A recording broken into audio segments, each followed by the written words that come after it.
Bismillahirrahmanirrahim. Assalamualaikum warahmatullahi wabarakatuh. Thank you very much for the floor.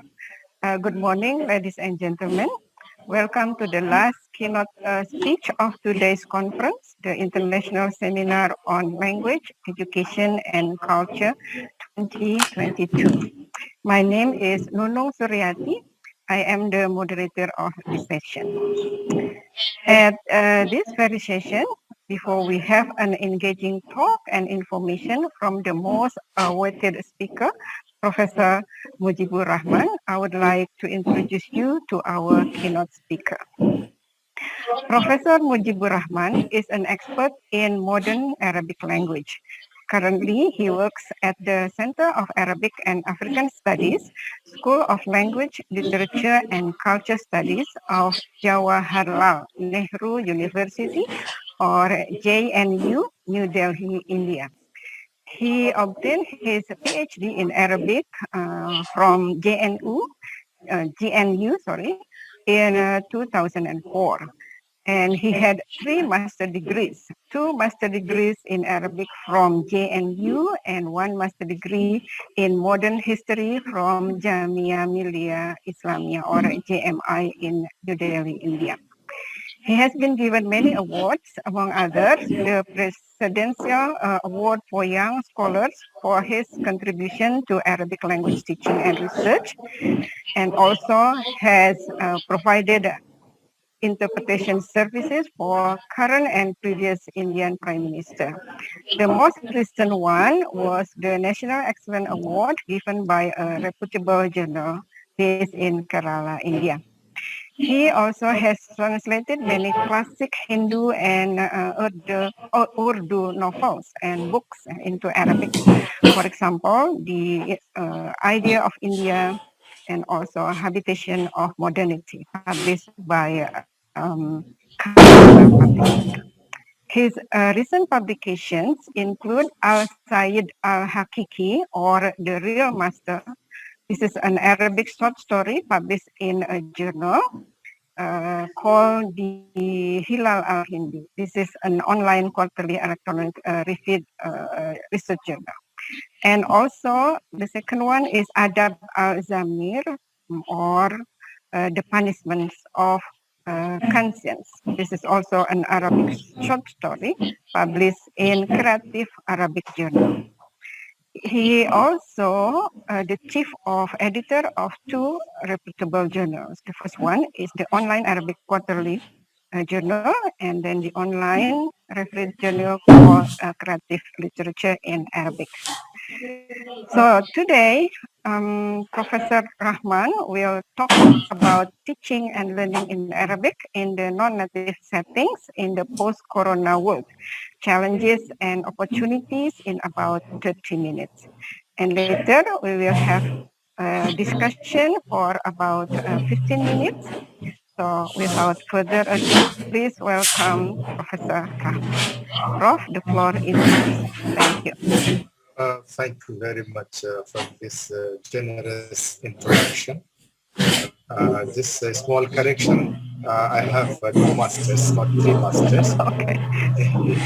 One from Jawaharlal Nehru University in Language and Literature, and one in history from Jamia Islam in New Delhi itself. So, yeah, thank you very much for this generous introduction. Assalamu alaikum wa rahmatullahi wa barakatuhu. I'm very honored and grateful to the University of Balha, Faculty of Letters, for inviting me to participate in the 6th edition of ISoLEC, International Seminar of Language, Education and Culture. And I can see the diversity of themes and topics presented during in the 2 days. And the keynote addresses delivered yesterday, and today I participated in 2 keynote addresses yesterday. So it's very rich, very informative, and it's an honor for me to represent India in this international wonderful conference, ISoLEC. And I hope that this is in line with the subject of my presentation today, the benefits of Corona, advantages of Corona, or the digital integration of world, how we can use the adversities to our best. And this conference is an example which has brought us together. 5 editions have been held online or offline. This one is being held offline.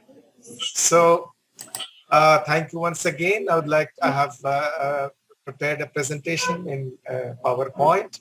I would like to share.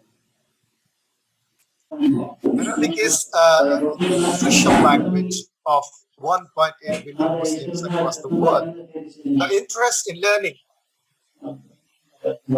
Arabic by non-native speakers across the world is primarily driven by religious purposes, followed in part by economic reasons, in view of the job opportunities for the learners in the Arabian Gulf countries. The massive interest in Arabic and Islamic studies in the Western world for over 300 years is propelled by the desire to discover the rich repository of knowledge in Arabic, being the incubator and carrier of knowledge for long centuries prior to the Renaissance in the Western world. Although, as people interested in the post-colonial studies, Edward Said, the Palestinian writer and philosopher Edward Said, in his magnum opus book Orientalism, has tried to establish that Orientalism, in the sense of the Western scholarship about the Eastern world, is inextricably tied to the imperialist societies who produced it, which makes much Orientalist work inherently political and servile to power.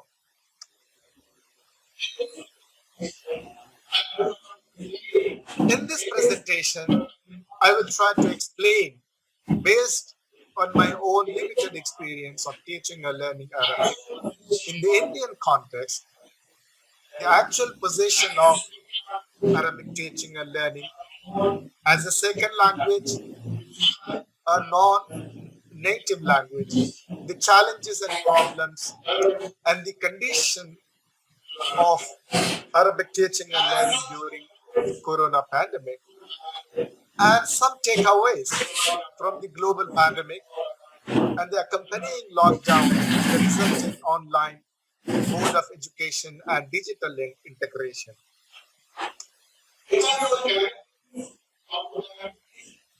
In terms of categories of the countries, in terms of nativeness, non-nativeness for Arabic language, there are 23 Arab countries where Arabic is an official language. We know this.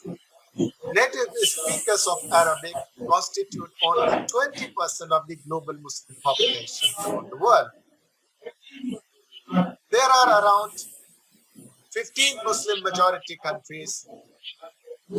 Some are predominantly Muslim, like Indonesia, Turkey, Iran, Malaysia, Pakistan, Bangladesh, Afghanistan, and some others, where there is a significant official support, in some cases significant official support to Arabic language. For example, in Turkey and Iran and in Indonesia, around 50% of the global Muslim population live in these Muslim majority countries. As far as India is concerned, it is a distinct category where the Muslim population is only 14% of, that is 200 million out of 1.4 billion people. We are only second largest population in the world, and as projected that by 2030, we may overtake China also in terms of population. But Arabic language and literature have a significant presence due to the rich legacy of knowledge in various disciplines of Arabic and Islamic studies, produced in over 800 years of Muslim rule in major parts of India. The period from 1200s Christian era to 1857 CE is a golden period of Arabic studies in India, especially in respect of ilm hadith, tafsir, fiqh, lexicography, Arabic grammar, history, and biography, and many more, and other traditional disciplines of Arabic scholarship. The scope of this presentation does not allow me to elaborate on that. Hundreds of classic books have been produced by Indian scholars, and they are reference books today. And tens of scholars who are supposed to be Aima in their field. I'm not going to name them because of the paucity of time. And you must be aware because this is an established history of, and it's a golden period, of course, admitted by non-Arabs. The large number of madrasas or madaris, from small to big ones, estimated at 24,010 by the Ministry of Minority Affairs report in 2021. However, the unofficial estimates put the number at over 40,000 madrasas. The small ones, medium ones, and big ones in Poltar Lolo. The 2006 Structure Committee report, a landmark report on the status of Muslim backwardness in all parameters of education, health, jobs, representation in politics, etc., has put the number of Muslim students studying at these madrasas at 4% of the Muslim population. That is equivalent to 8 million. The number must have increased in the last 18 years as the survey was conducted in 2004. The report was published in 2006. And that's a huge number indeed.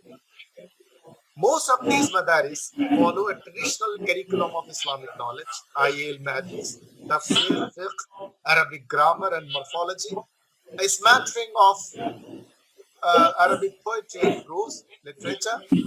The focus is in this curriculum on understanding and interpreting the Arabic text only, not the communicative Arabic. In these madrasas, attention is not paid to teaching Arabic as the language of speaking and writing.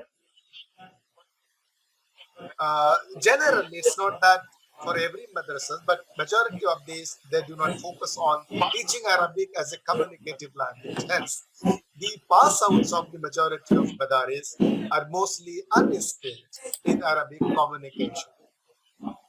They may speak few sentences in Arabic, but if you ask them to communicate to speak fluently, they may be found wanting.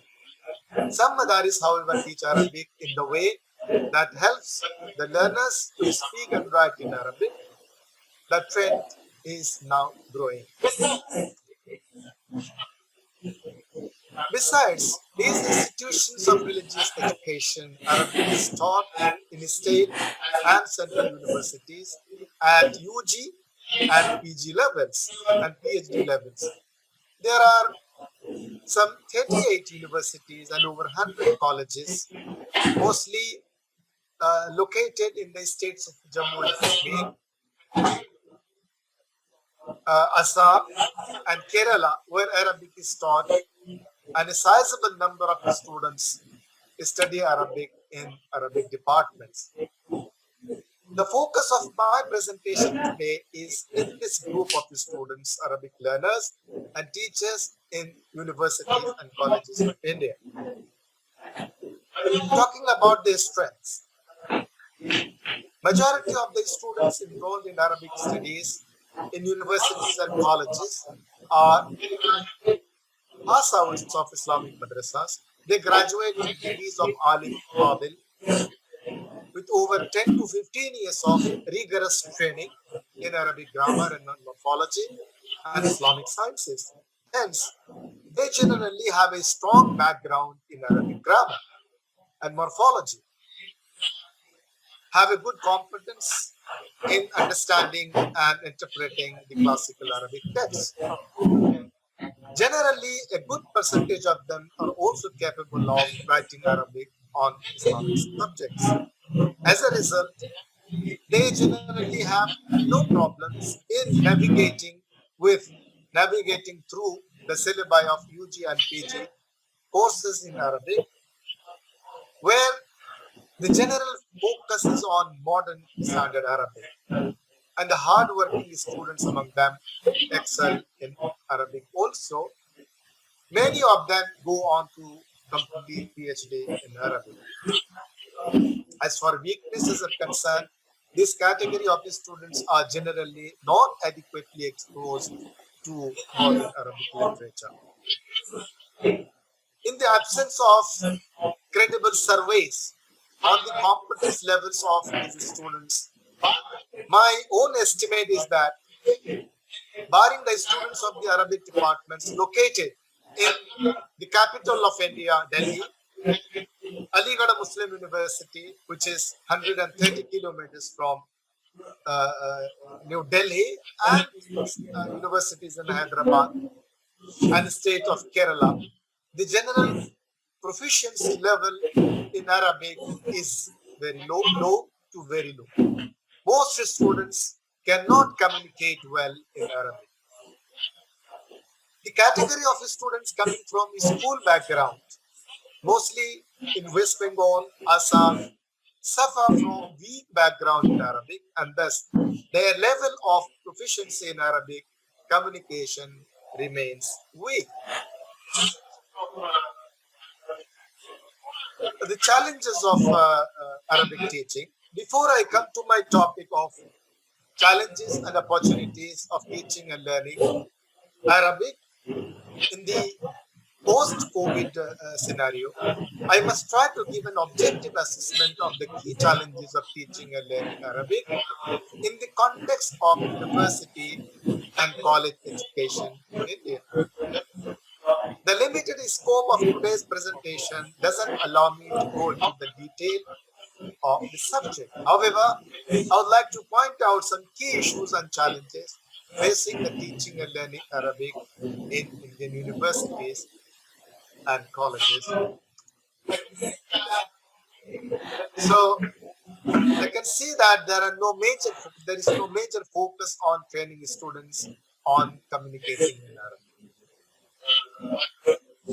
This is my observation, and I think I may be right on this because I interact with the students and teachers across India, and this is a general perception about the proficiency level of common students. The syllabi is generally loaded in favor of literature, then in favor of imparting language skills or communicative language in Arabic.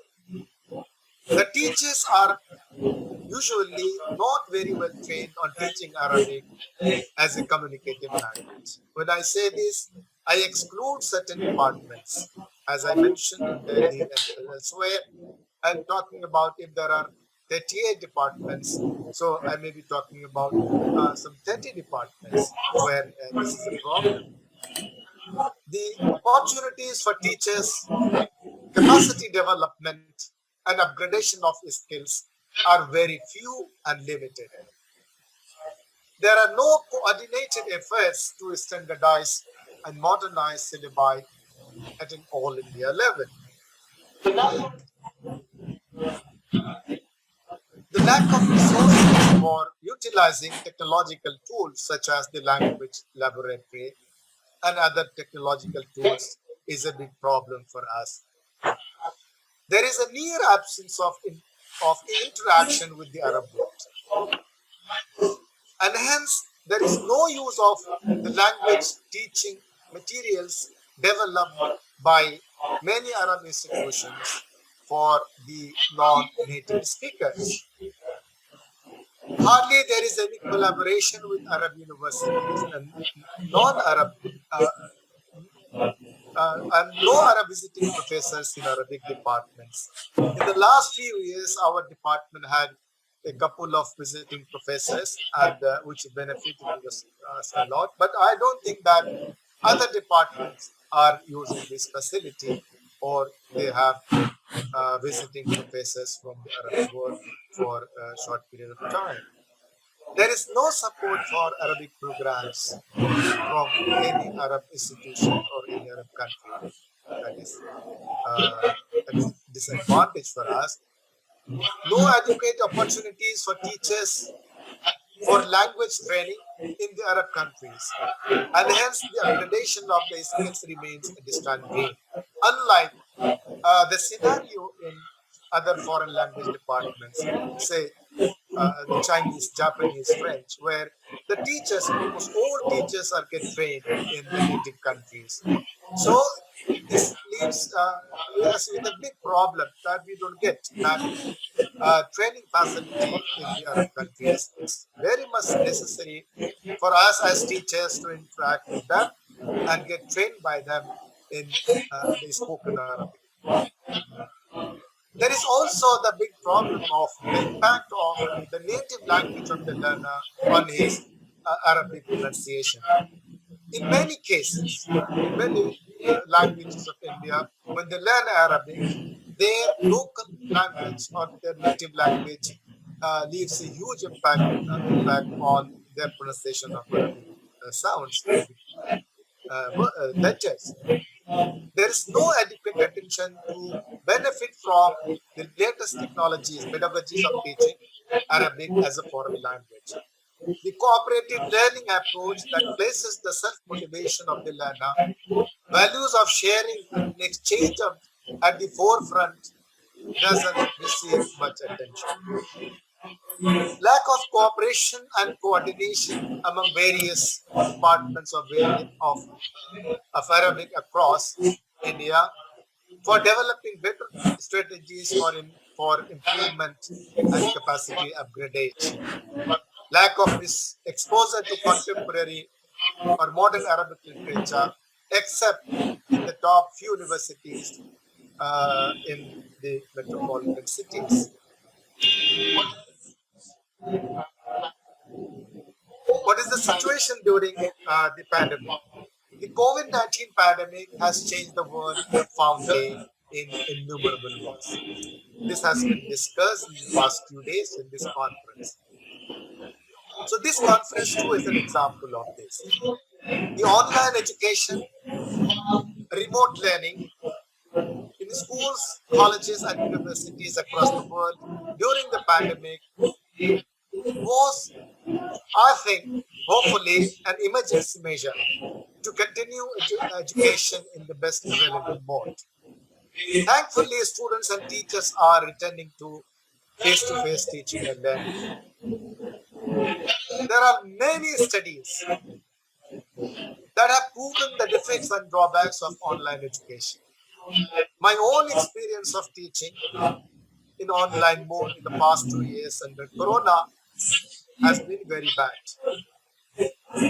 especially while examining the students. You cannot control the unfair means. You send your question paper, give them 3 hours time, and they can do whatever can do, and it's happened. And this has in fact hampered the learning process or progress of the students. Many students complain to us that during these 2 years we have had difficulty, especially learning a foreign language needs very intensive interaction between the teacher and taught.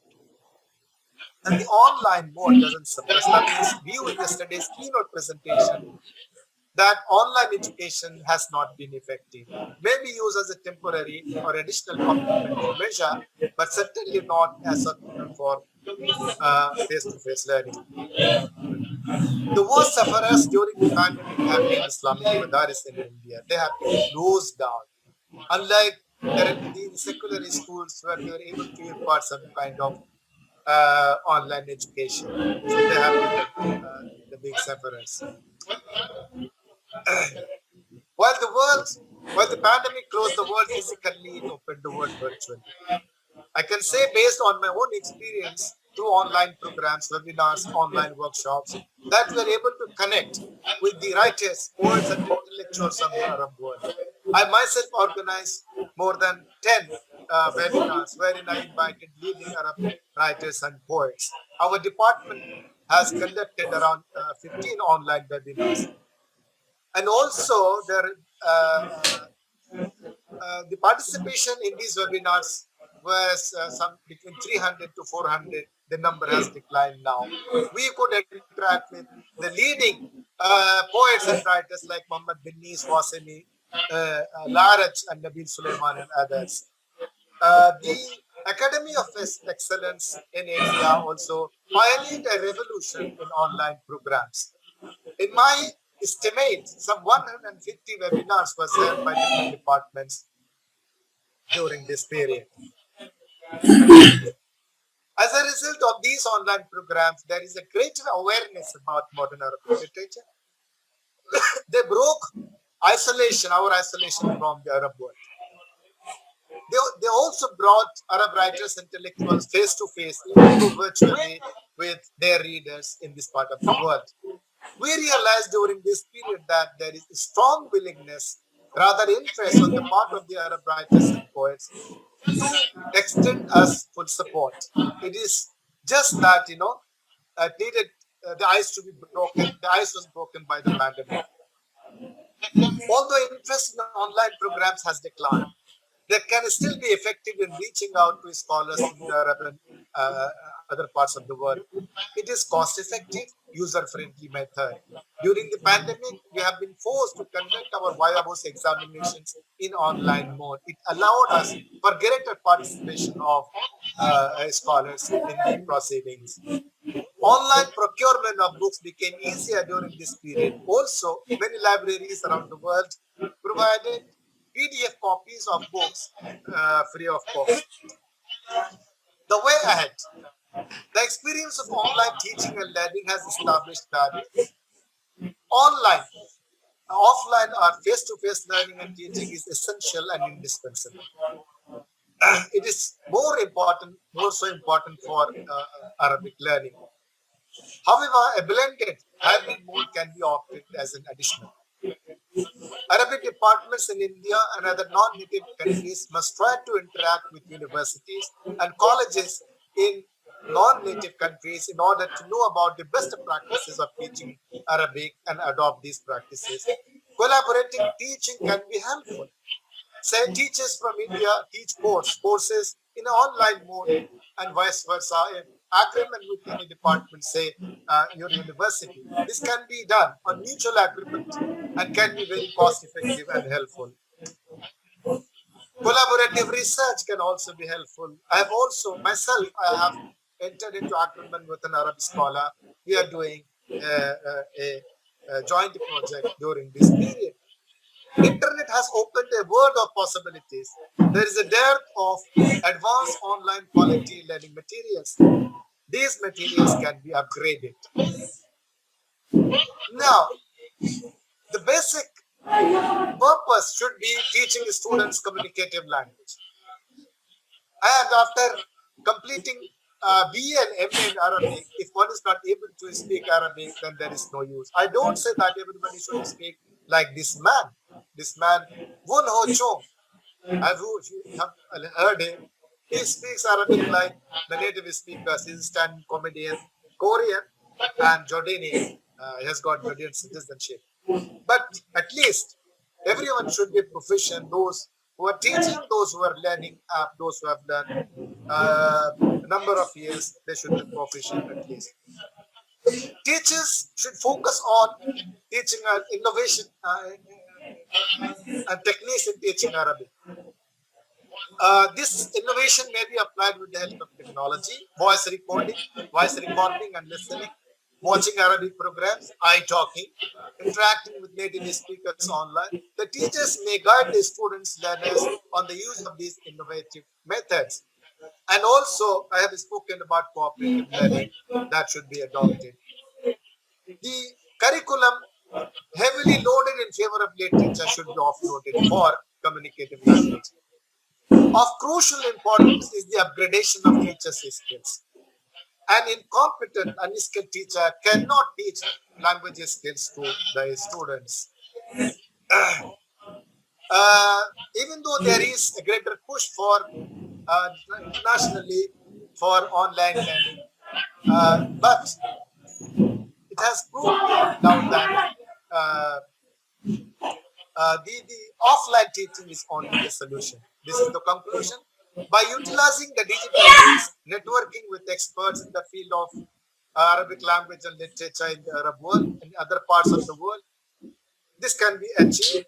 That is, upgradation of teaching and learning methods, materials, and tools can easily be achieved.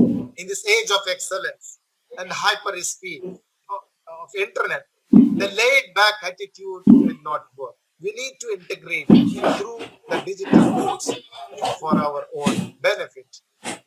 Syllabi need to be upgraded.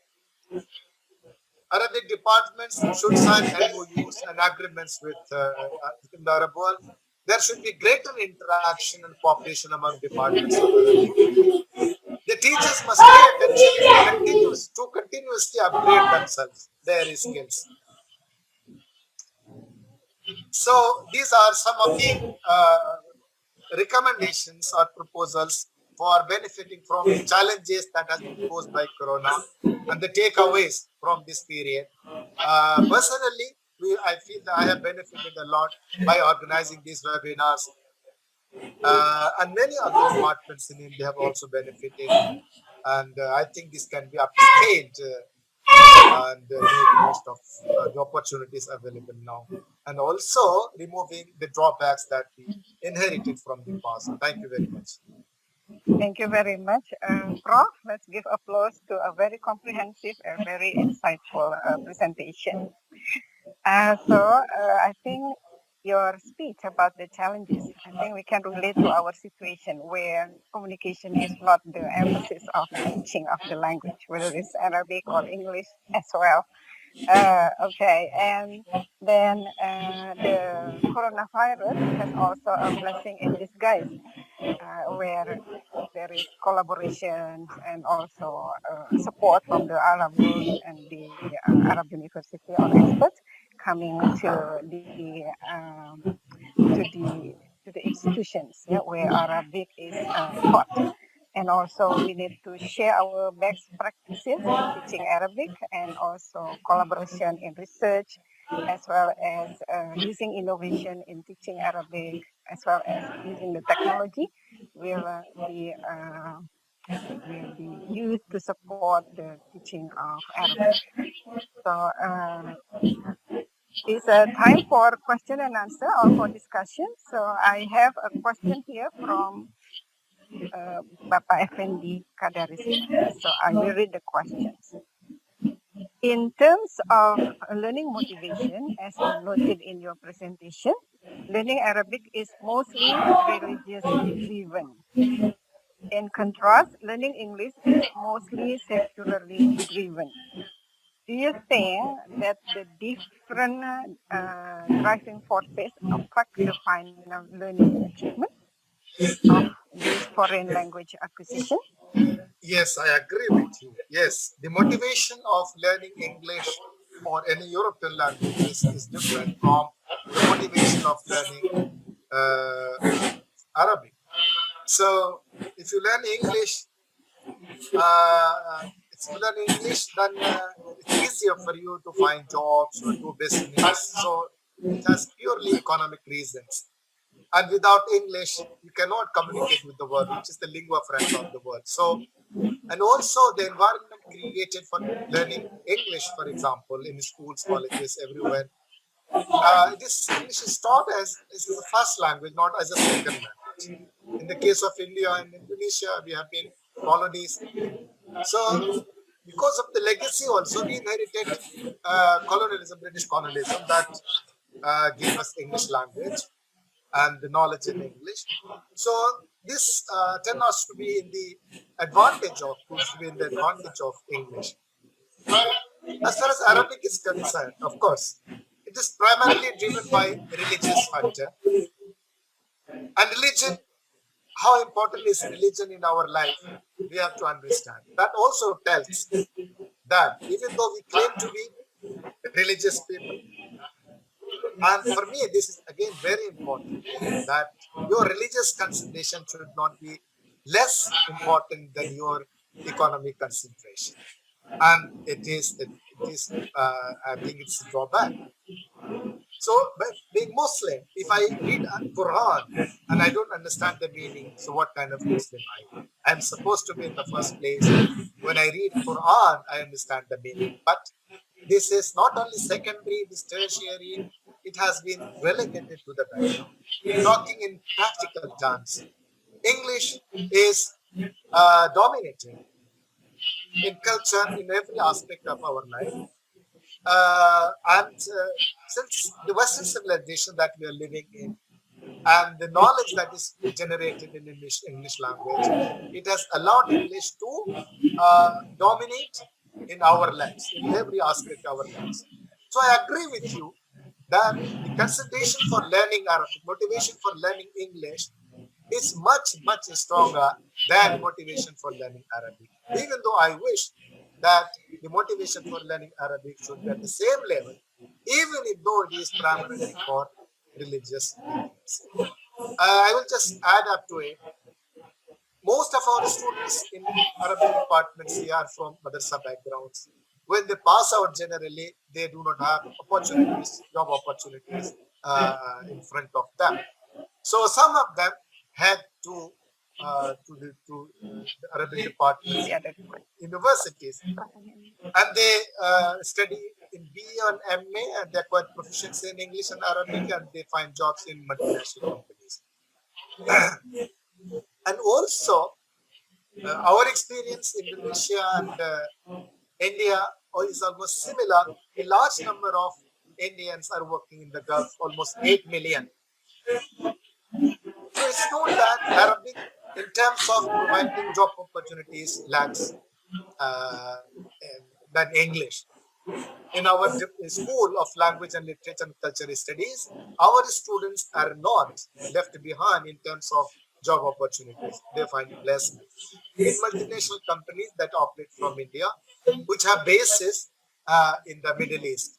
So in terms of providing job opportunities, in terms of, and of course, the dominant language of the world is English. No language can compare with it. And so long as knowledge is produced in European languages, especially English, it will continue to reign supreme. As Arabic reigned supreme when knowledge was produced in Arabic language. And it was a fashion to learn Arabic. Nowadays, fashion is to learn English. Okay, thank you for your answer. There is one or two more questions. The first one is, I congratulate you on your lecture, which was full of information. My question is, what is the most important challenge in teaching Arabic in India, especially where we have switched off from online to offline teaching recently? There are a number of challenges which I have enumerated and discussed in my presentation. But if you ask me, what is the most important one? I would say the lack of motivation.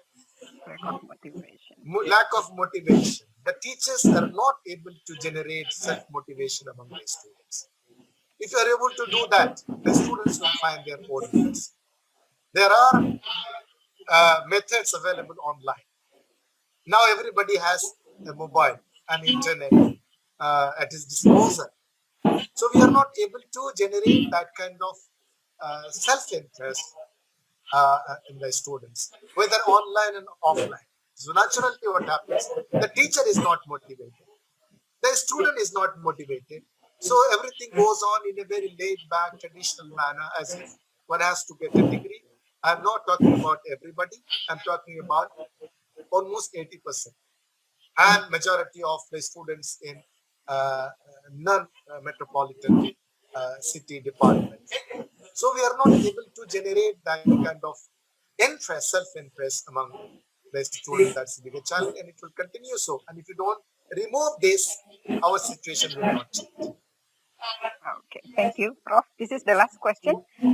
Would you enlighten me with information on the extent to which non-Muslim Indians are likely to learn Arabic? Unfortunately, the percentage of non-Muslims learning Arabic is not very high.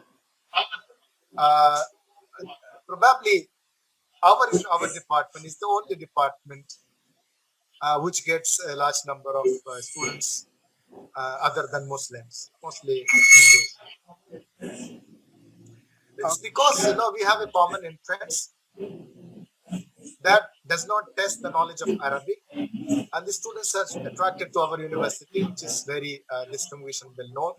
So they are attracted to our university, and yeah, they take admission.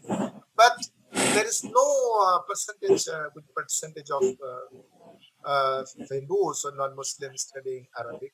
I think we can say that it is almost 99% of learners are Muslim, and a very small percentage doing diplomas, advanced diplomas for job opportunities in the Gulf countries. Earlier, we had also great many scholars, Hindi scholars, who produce works on Arabic language and literature, but the trend has declined. Unfortunately, we should encourage teaching and learning Arabic to non-Muslims also. Okay, thank you very much for the answer. Unfortunately, the time is up.